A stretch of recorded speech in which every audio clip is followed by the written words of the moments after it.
could tell you that the new 661 bhp, 208 mph 599 GTO is the fastest, most powerful road car that Ferrari has ever built. I could also tell you that thanks to an exhaustive programme of upgrades not just to its engine and chassis, but also to its braking system and aerodynamic package, it's the most advanced front-engine road car in the world right now. But let's ignore the boring details for the time being, and instead, well, get a load of this.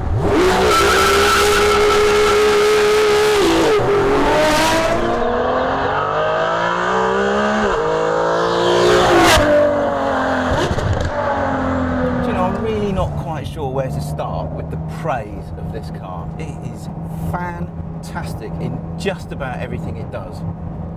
The steering is so detailed and there's so little physical movement required on the wheel itself to actually get the thing to turn into corners. It's just beautiful. I've never come across steering like it. The brakes are also absolutely immense and there's really nice feel through them too, which is rare for carbon ceramics. What else? Well, we can't really forget the engine, can we? How do you describe a 6-litre V12 that produces 661 horsepower and sounds like this?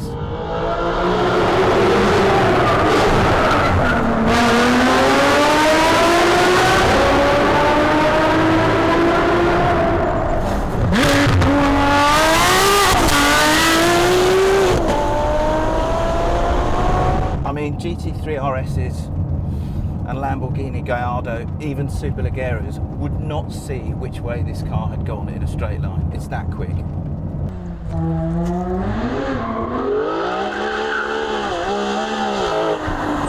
I found a brand new musical instrument. It's called a Ferrari 599 GTO. Here goes.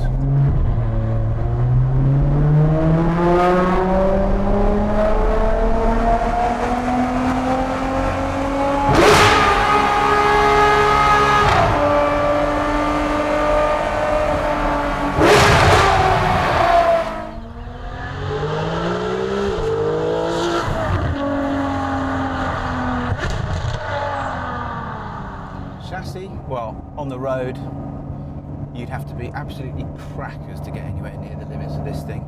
What is surprising though is how nicely it rides, and that's partly because you can dial up or dial down at the comfort levels with the Manotino switch there.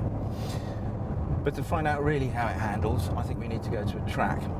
And as we are in the vicinity of the Mugello MotoGP circuit, I think we should go there toot sweet.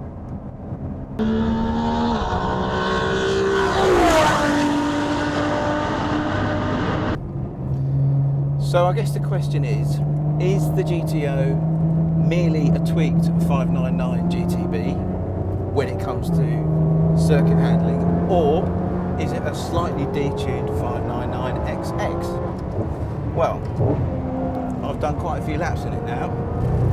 Poor Mr. Cameraman there is on the verge of throwing up, and I think the conclusion has to be that this is only a very mildly detuned 599XX.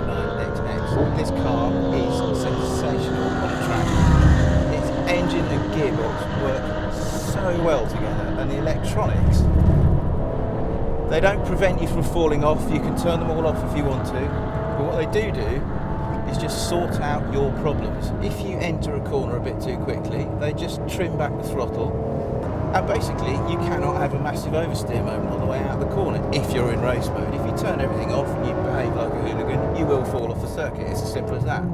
But the key thing is, they have designed these electronics not to make you safer, but to make you quicker.